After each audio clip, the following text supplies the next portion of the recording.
Je suis Clotilde Dussoulier et vous écoutez la rediffusion d'un de vos épisodes préférés de Change ma vie, les 4 clés pour oser. Cet été, on vous propose de découvrir ou de redécouvrir les 5 épisodes du podcast que nos auditeurs et auditrices ont le plus aimés. Et ce n'est pas tout.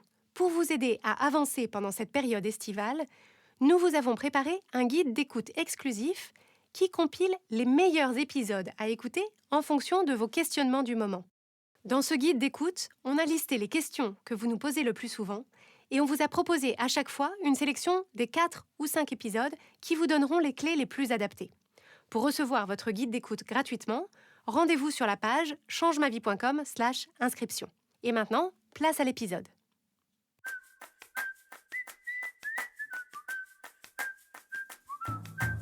Bienvenue sur Change ma vie, outils pour l'esprit.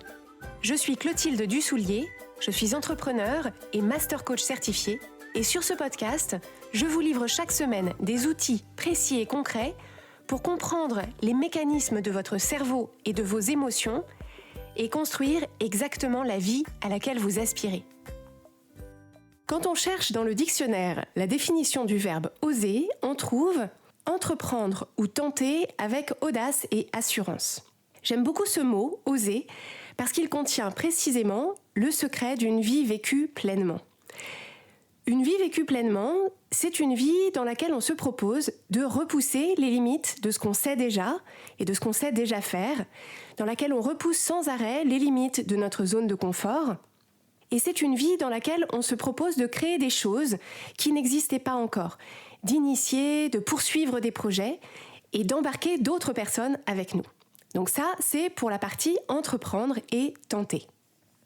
Mais une vie vécue pleinement, c'est aussi une vie dans laquelle on fait preuve d'audace, c'est-à-dire une vie dans laquelle on ne s'en tient pas à ce que le monde, la société ou notre entourage nous a dit qui était possible, accessible ou pire, raisonnable. L'audace, ça consiste à imaginer pour soi ce que personne d'autre n'imaginera à notre place et poursuivre pour soi un chemin autre que celui qui semblait tout tracé. Et ce qui parachève le tout, c'est d'entreprendre et de tenter des choses avec audace, mais aussi avec assurance.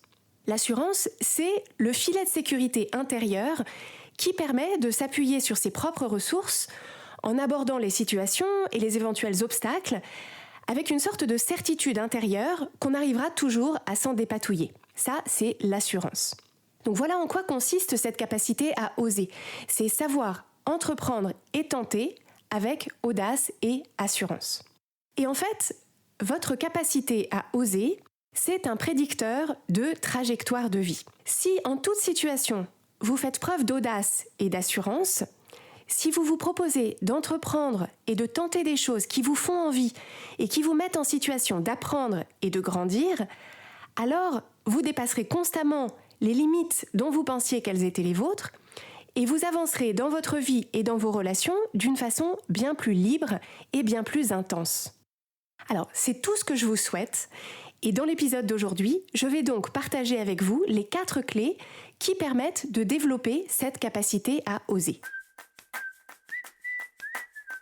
En écoutant cet épisode, je vous propose de réfléchir à un sujet, un projet ou un domaine de votre vie dans lequel vous vous sentez au seuil de quelque chose. Un sujet, un projet ou un domaine de vie dans lequel vous avez envie de plus, vous avez envie de mieux, vous avez envie de quelque chose de nouveau, mais vous vous sentez retenu parce qu'il vous manque ou l'audace ou l'assurance ou les deux. Donc est-ce que c'est une réorientation professionnelle ? Est-ce que c'est un poste ou une promotion à laquelle vous avez envie de postuler ? Est-ce que c'est une activité que vous voulez lancer ? Est-ce que c'est une relation dont vous voulez changer la dynamique ? Est-ce que c'est un projet artistique ou créatif auquel vous voulez donner vie ? Est-ce que c'est un nouveau loisir, un nouveau sport dans lequel vous avez envie de vous lancer ? Est-ce que c'est un projet de déménagement, un projet d'enfant, un projet de voyage, d'expatriation ? Est-ce que c'est un projet d'investissement financier, un projet d'investissement en vous, comme une démarche de coaching ? La première clé pour développer votre capacité à oser, c'est d'apprendre à identifier le bon moment. Donc, quel est le bon moment pour oser ? Comment est-ce qu'on reconnaît le moment où on est prêt ou prête à quitter le seuil sur lequel on attendait pour s'élancer ? Ce bon moment, il peut se présenter à vous de 2 façons différentes. Il y a les déclencheurs extérieurs et les déclencheurs intérieurs.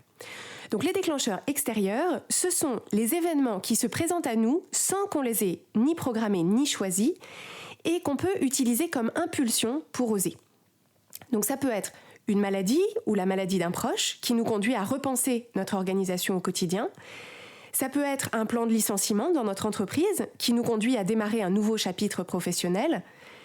Ça peut être un déménagement dans une autre ville ou un autre pays qui nous conduit à imaginer un nouveau style de vie ou un nouveau style de consommation. Ça peut être une pandémie globale qui nous conduit à nous poser des questions importantes sur nos modes de travail, sur le sens de ce qu'on fait, sur le rythme auquel on s'astreint. Ce qui est important à souligner, c'est que certaines personnes seront tentées ensuite de raconter l'histoire en disant « j'ai bien été obligée d'oser, en fait j'ai pas eu le choix parce qu'il a bien fallu que je... » 3 petits points. Mais notez bien qu'aucun de ces événements extérieurs ne vous contraint jamais à quoi que ce soit. En revanche, ce que ce type d'événement facilite pour votre capacité à oser, c'est qu'il coupe en quelque sorte la corde de sécurité qui vous reliait au statu quo et qu'il est plus facile d'imaginer la suite avec audace et assurance quand on est contraint ou contrainte par des événements extérieurs de réimaginer autre chose. Tant qu'à faire, autant imaginer quelque chose d'audacieux, quelque chose qui vous correspond vraiment. L'autre type de déclencheur, ce sont les déclencheurs intérieurs qui se présentent sous la forme d'émotions.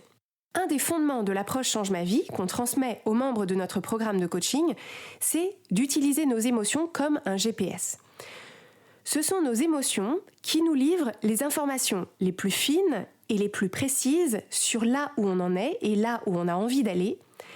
Mais contrairement au GPS d'une voiture qui nous le dit de façon très explicite, le GPS de nos émotions nécessite d'être décodé pour recueillir et comprendre les messages que ces émotions nous envoient et faire par exemple la différence entre l'ennui qu'on ressent parce qu'on a fait le tour d'un sujet et qu'on plafonne et l'ennui qu'on ressent parce qu'on a arrêté de s'intéresser à son sujet et qu'on stagne. Donc, dans le programme de coaching Change ma vie, les émotions font partie intégrante de tout le parcours parce que c'est le fil conducteur de toutes nos expériences et c'est une dimension essentielle de tout ce qu'on veut entreprendre. On dédie une thématique entière à la gestion des émotions, c'est-à-dire ce qu'elles sont, ce qu'elles font, comment est-ce qu'on les décode et comment on les met à profit pour qu'elles nous portent dans nos projets plutôt qu'elles nous entravent. Et justement, les émotions qu'on ressent, quand on les décode pour mieux se comprendre, ces émotions peuvent nous signaler quand c'est le bon moment pour oser. Et souvent, ce bon moment, c'est le point de bascule entre les émotions pénibles qu'on ressent dans notre situation actuelle, comme la frustration, l'ennui, le ressentiment, et les émotions agréables qu'on ressent au sujet de cet après vers lequel on veut s'élancer. Donc, pour ma part, dans mon parcours, tous les changements majeurs ont été déclenchés par ces points de bascule intérieurs. Par exemple, dans mon métier précédent, lorsque j'étais auteure culinaire, dans les derniers temps, je ressentais une forme de lassitude parce que j'avais l'impression de plafonner dans ma pratique professionnelle. Et je ressentais aussi une certaine désillusion parce que je voyais le métier et l'industrie se transformer. Je m'apercevais que progressivement, l'attention se portait moins sur la transmission autour de la cuisine et beaucoup plus sur du visuel consommable. Donc des belles photos, ultra mises en scène, des vidéos de 11 secondes, et que finalement, plus personne ne prenait le temps ni de lire des textes, ni de finalement faire les recettes, alors que moi, ce qui m'intéressait le plus, c'était de développer des recettes en béton armé et d'écrire des histoires autour de la cuisine et les gens qui la font. Donc d'un côté, ces émotions-là grandissaient, mais ces émotions n'étaient pas en soi suffisantes pour me pousser à aller vers autre chose. Ce qui a permis pour moi le point de bascule, c'est en parallèle mon intérêt grandissant pour le développement personnel et le coaching, mon intérêt grandissant aussi pour le podcast comme médium parlé, qui permet de raconter des choses avec des mots à des moments de la journée où des gens ont du temps et de l'attention à y consacrer. Donc c'est un peu comme Tarzan ou Jane qui se déplacent dans la forêt de liane en liane. Ce qui m'a donné l'impulsion pour lâcher la liane de mon métier d'auteur culinaire, c'est d'avoir repéré et attrapé une autre liane, celle du coaching, qui m'attirait encore plus. Donc c'est de ça qu'était fait mon bon moment pour oser. La deuxième clé pour oser, c'est de développer une connaissance de soi assez fine pour s'en servir de fil conducteur et pour inspirer sa trajectoire. Et pour que cette connaissance de soi soit effective et utile, il faut pouvoir la construire en s'affranchissant vraiment des attentes, des normes, des injonctions et du conditionnement social qu'on a tous et toutes reçus. Donc il faut pouvoir identifier pour nous-mêmes ce qui nous nourrit, ce qui nous plaît, ce qui nous anime, ce qu'on recherche vraiment, indépendamment de ce que notre entourage ou la société peut nous dire.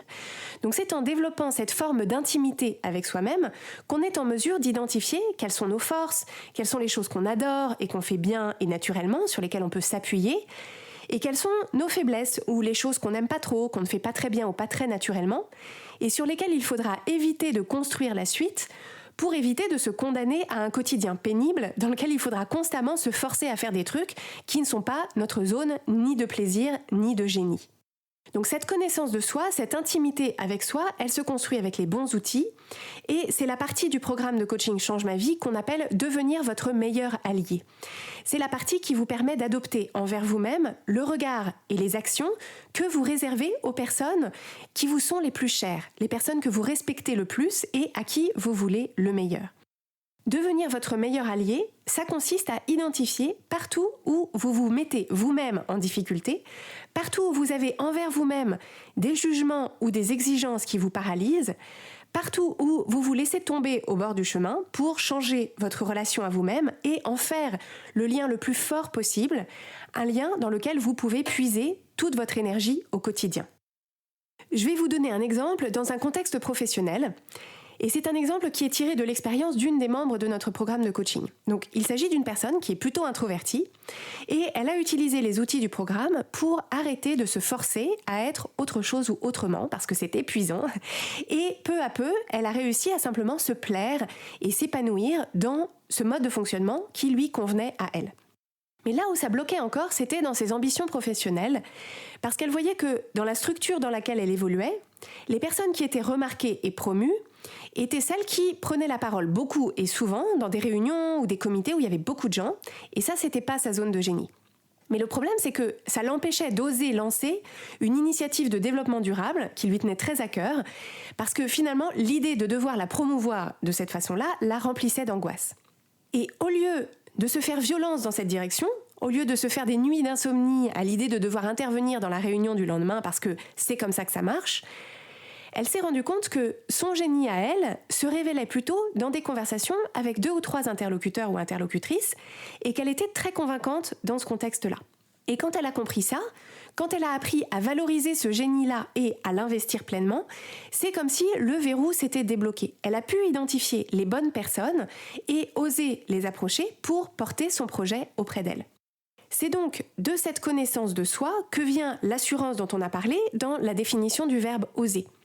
Si je me connais bien, si je connais bien à la fois mes points de force et mes points de faiblesse, si je connais bien mes compétences, mes ressources et les environnements dans lesquels je m'épanouis, et si je me veux tout le bien du monde, ce sera bien plus facile de me construire un parcours et des étapes qui vont me conduire pas à pas vers le succès dans ce à quoi j'aspire. Et c'est justement cette 3e clé que je veux partager avec vous. Pour oser, contrairement à ce qu'on croit souvent, on n'a pas besoin de connaître d'avance tout le chemin, tout le comment, toutes les étapes numérotées de la première à la dernière. Ce dont on a besoin, c'est d'avoir la vision de là où on veut aller, avoir une idée générale de la trajectoire pour y arriver, et ensuite, ce dont on a besoin, c'est de concentrer son attention sur la première marche de l'escalier, en sachant qu'une fois qu'on sera sur cette marche-là, on verra beaucoup plus clairement la suivante, puis la suivante, jusqu'à révéler tout l'escalier. Donc dans le programme de coaching Change ma vie, c'est ce qu'on aborde dans la thématique qui s'appelle clarté élan, c'est-à-dire comment faire la clarté sur les premières étapes, les premières actions qui permettent de se mettre en mouvement. Parce que c'est une fois qu'on est en mouvement qu'on voit mieux la suite, et c'est une fois qu'on est en mouvement que les premiers succès, ou tout au moins les premières tentatives et les premiers enseignements, permettent de nourrir cet élan qui nous garde en mouvement. Ce qui rend cette approche marche par marche aussi puissante, c'est qu'en réalité, chaque choix, chaque étape, chaque décision doit être prise non pas par la personne que vous êtes quand vous êtes encore au pied de l'escalier, mais par la personne que vous devenez en montant chaque marche. C'est ça qui permet de capitaliser sur tout ce que vous apprenez, sur tout ce que vous découvrez, tout ce dont vous vous enrichissez à chaque marche gravie. À chaque marche, votre mission, c'est d'évaluer à nouveau là où vous en êtes, si ça vous rapproche effectivement de là où vous voulez aller pour pouvoir choisir et évaluer la marche d'après. C'est justement ça qui permet, tout aussi important, des prises de risques mesurées à chaque étape. Quand on est encore tout en bas de l'escalier, si on nous prédisait ce qu'il faudrait faire tout en haut de l'escalier, ça nous paraîtrait dingue ou impossible, on ne s'en sentirait pas du tout capable. Mais oser, ce n'est pas la même chose que se lancer bille en tête en faisant n'importe quoi, ça c'est pas une stratégie, c'est juste faire n'importe quoi, et la probabilité pour que ça vous amène là où vous voulez est assez faible. Au contraire, la clé pour oser, c'est de prendre à chaque étape un risque dont on mesure la portée et pour laquelle on a un plan B. Si ça marche, tant mieux, mais si ça ne marche pas, on pourra s'en relever. Et ça nécessite de faire la différence entre la peur ou le doute qu'on ressent, c'est-à-dire l'émotion de peur ou l'émotion de doute qu'on ressent, et la réalité du risque ou du danger qui les inspire. L'émotion de peur et le danger qui inspire la peur, ce sont deux choses tout à fait différentes, qui nécessitent une approche différente. Une approche émotionnelle pour l'émotion et une approche stratégique pour le danger ou le risque. Donc je peux vous citer comme exemple une des membres de Change ma vie mode d'emploi qui avait pour projet de faire un investissement locatif. Alors ça, c'est l'exemple typique de l'escalier à gravir. Un investissement locatif, ça peut se faire de plein de façons différentes, à plein d'endroits différents, selon plein de modalités différentes, et chaque personne empruntera des chemins et des stratégies bien à elle. Et quand on est au bas de l'escalier, quand on ne connaît pas encore très bien les tenants et les aboutissants, la fiscalité, les types de financement, les budgets, les travaux, on peut rester sur le seuil longtemps sans oser se mettre en action parce qu'on est paralysé par la peur et le doute. Mais là, ce qui a permis à notre cliente d'oser se lancer, ça a été de se dire « Je ne vois certes pas encore toutes les marches de cet escalier-là, mais je vais commencer par me fixer un objectif. Le premier objectif, c'est de rencontrer ma banquière pour connaître ma capacité d'endettement. Et une fois cette marche gravie, l'objectif suivant, ça a été de faire des recherches sur la ville qu'elle avait en tête pour mieux connaître le marché immobilier local. Et ensuite, d'organiser un séjour de 2-3 jours sur place et de caler des visites, etc., etc. À chaque fois, la marche suivante devenait accessible, elle voyait comment faire et, dans ces conditions, l'audace et l'assurance étaient à portée de main.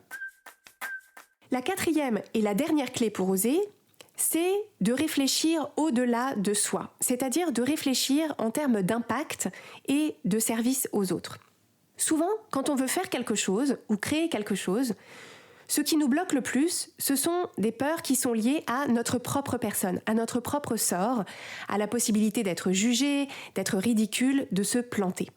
Et bien sûr, ces considérations-là sont légitimes et importantes. Vous êtes le personnage principal de votre vie, donc tout ce que vous entreprenez, tout ce que vous choisissez de faire avec vos ressources de temps, d'énergie et d'argent, doit vous apporter un bénéfice.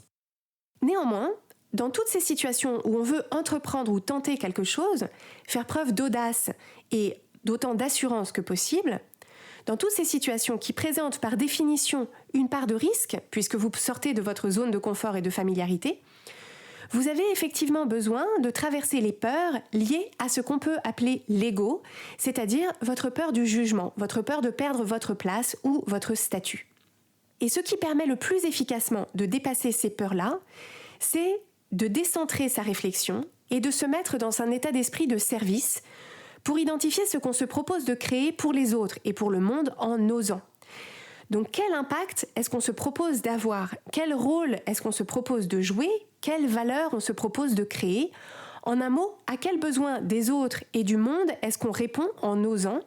Et de quoi est-ce qu'on priverait les autres et le monde en n'osant pas au contraire?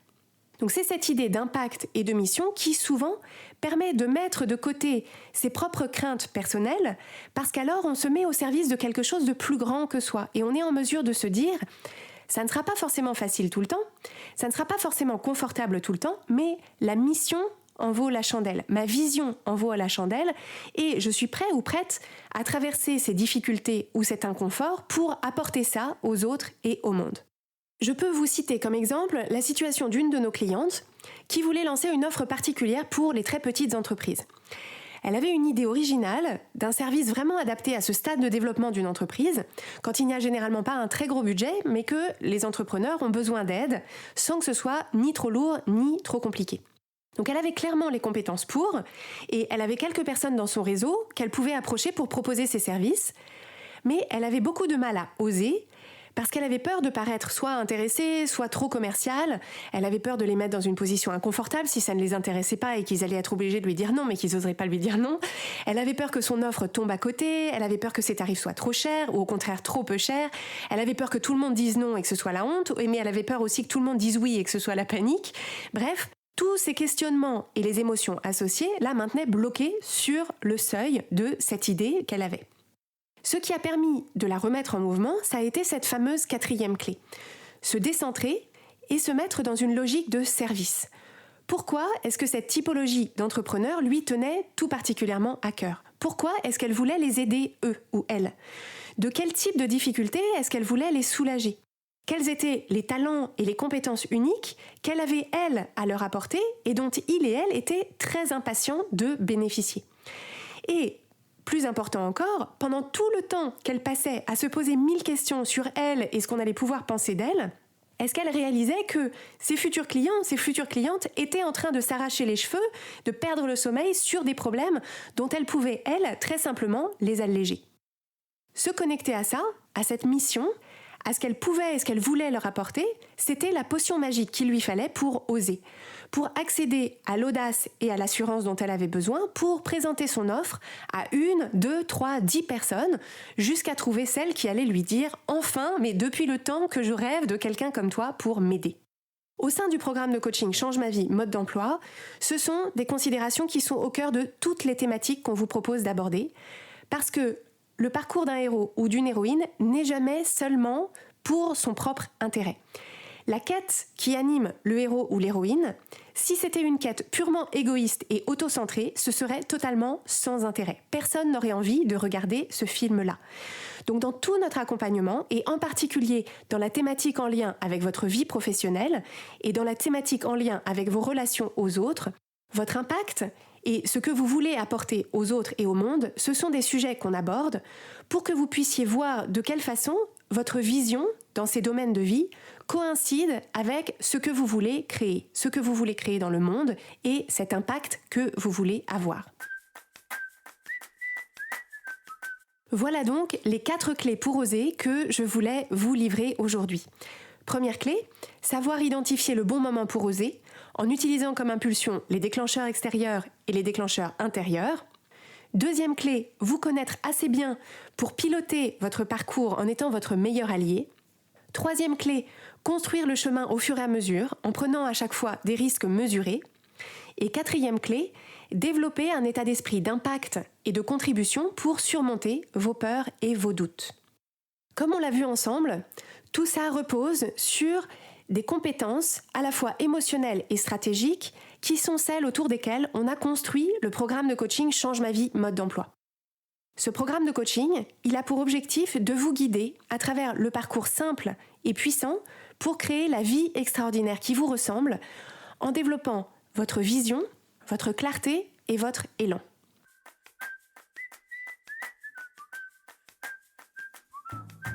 Si vous aimez Change ma vie, vous allez adorer Change ma vie mode d'emploi.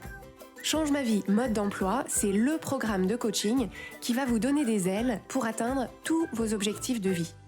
Grâce à notre méthodologie unique, nous allons vous guider pas à pas pour développer la vision riche et vivante de ce que vous voulez.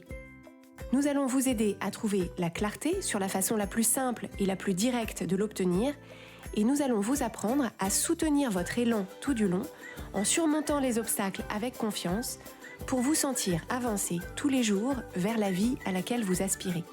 Si vous écoutez Change ma vie, c'est que vous savez que vous avez une vie extraordinaire à vivre. Une vie qui a du sens et un impact, et c'est notre mission et notre passion de vous y aider. Je vous donne donc rendez-vous dès aujourd'hui sur changemavie.com/coaching pour avoir toutes les informations.